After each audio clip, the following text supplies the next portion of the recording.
All right, thanks for sticking around for the #1 Cochran Sports Showdown. I'm Rich Walsh in for Bob Pompiani tonight. We have a lot going on this week. Steelers training camp starts, the expansion draft in the NHL. So we have a lot to talk about, and we have a good group of guys to discuss these issues with. An all-star panel right here. Mark Kaboly from The Athletic and two guys from The Fan. Colin Dunlap from The Morning Show, and Paul Zeise is part of The Fan, all over the place. He's on the nightly sports call and then here again tonight. And one of the things I want to start with, guys, is the Penguins, the expansion draft. They put out the protected list today. A little bit of a surprise, Colin, in my opinion. Some of the guys that they protected and some of the guys that they left available for the Kraken to draft. Jason Zucker, Brandon Tanev, Marcus Pettersson, all kind of in the same boat. High salary guys, a lot of years. So it almost seems like a win-win for the Penguins. They had a strategy here that, hey, if one of these guys are selected, then that's money off their books, and they can go out and maybe sign someone or trade for someone. But if they don't, they still got these guys coming back. Yeah, I think it's the surprise, obviously, is Carter and protecting Carter. I think it does speak, or maybe it works in lockstep with signing Teddy Bluger, protecting Carter. Perhaps you can read into it, or maybe there is some truth into it with Malkin's health. So there is that. With trading McCann, you trade his salary at 2.94 or whatever it is.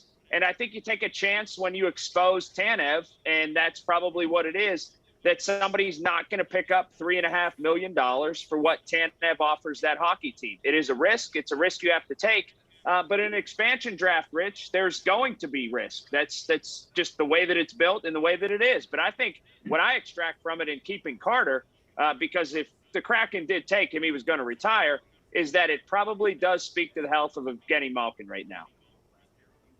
You look at the fact that the Penguins have gone 4-15 in their last 19 playoff games, and I can't understand why there's all this angst over one of these guys leaving or one of these guys not being around.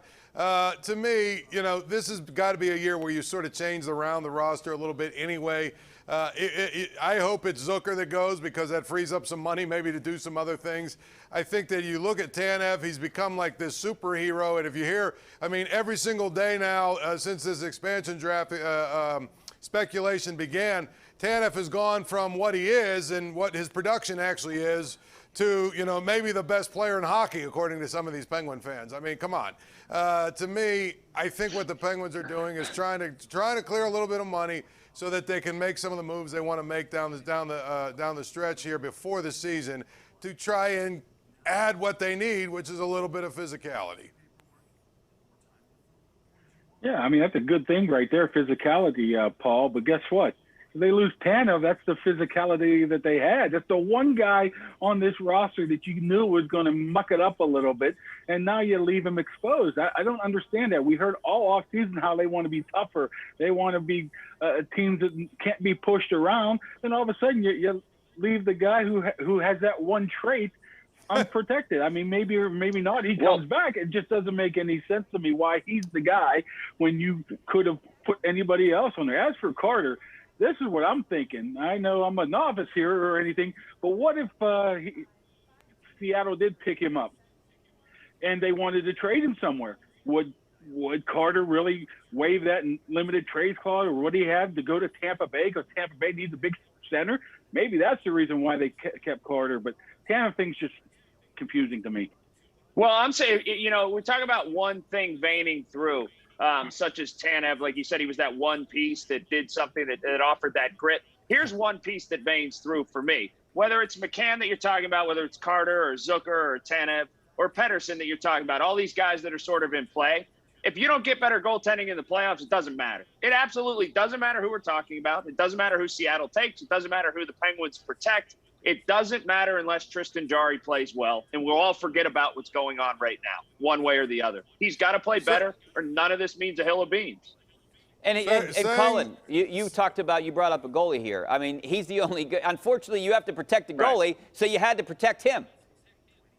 Yeah, I don't know if I would have, to be frank with you. But you knew they were going to whenever they spoke of him glowingly, the front office did, just after he was terrible in the playoffs. You knew that was going to happen, and they did. The thing is, they didn't need to. They could have left either one of them exposed, and Seattle wasn't taking either one of them off their roster. So whether they protected DeSmith or Jarry, doesn't matter. They're stuck with them both anyway because there ain't no way Seattle's taking them. And so to me, yes, he's got to get better in the playoffs. You know, it looked like he was pretty good in the regular season. He's young, but, you know, again, this whole thing about Tanev being the physical guy, I mean, that's sort of like saying that your team is good because Colin Moran is your leading power hitter. Okay, yes, he might hit a home run here and there, but he's not really a power hitter. And Tanev, if he's your physical guy, it explains a hell of a lot about why you get swept out of the playoffs. You know, going back to Mark's point, not only is he the most physical guy, but he's one of their fastest guys on the ice, too. And you're looking at, you want physicality and speed, Mark. And if the Kraken would take him, they're losing both those assets.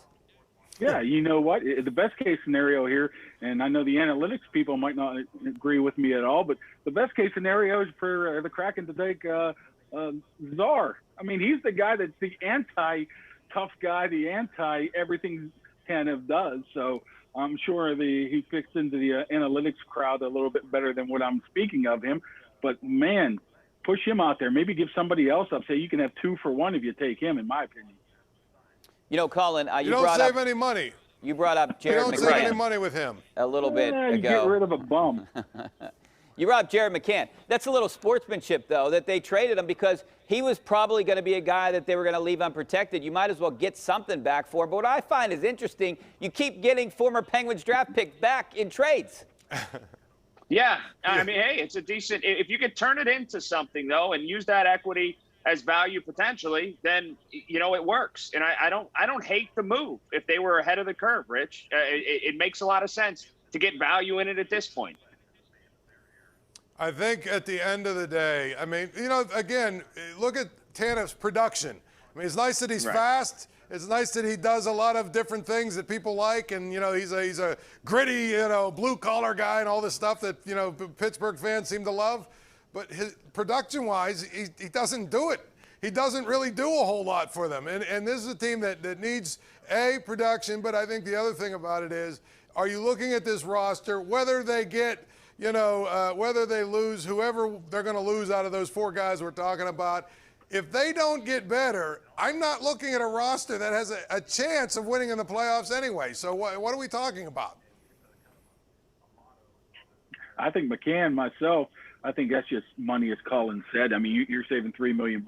Now go apply that somewhere else. And as you might have mentioned, the goalie. I don't know how the goalie situation's out there, but $3 million maybe get you somebody at least a little bit better than what you have potentially.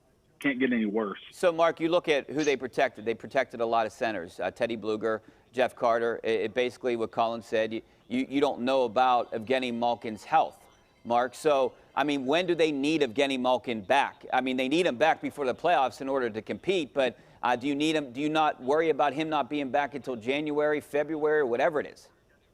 Well, Tampa Bay did something quite interesting, right? So I would follow that mode of operation if they could. If you can push him back all the way into as far as the season and somehow get some a Evgeny Malkin in the playoffs of fully healthy, it seemed to work out with Tampa. I don't think that will happen, but I don't think anybody's expecting him back in the first half of the season, so something has to be done. Yeah, I just need 20 games in the regular season from Evgeny Malkin. If that. You give me 20 games, I'm fine. He knows what to do in the playoffs. It's about health. He needs to be healthy. He's at the point of his career. Get as healthy as you can be for the ramp up and the start of the playoffs, and that's all you need to see. Give me 20 regular season games from Evgeny Malkin. All right, speaking of starts, go ahead, Paul. Well, I was going to say we wouldn't be here if they'd have listened to me and traded the guy last year when they still could get something for him. But that's a different story for a different day. They need to watch you more often. We'll tell them to watch the nightly sports call.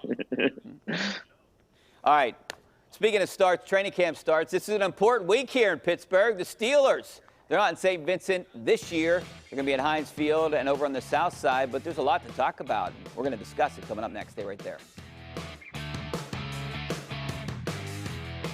Number 1 Cochran Sports Showdown is brought to you by Number 1 Cochran, Go One Better, and by Highmark Blue Cross Blue Shield. Have a greater hand in your health.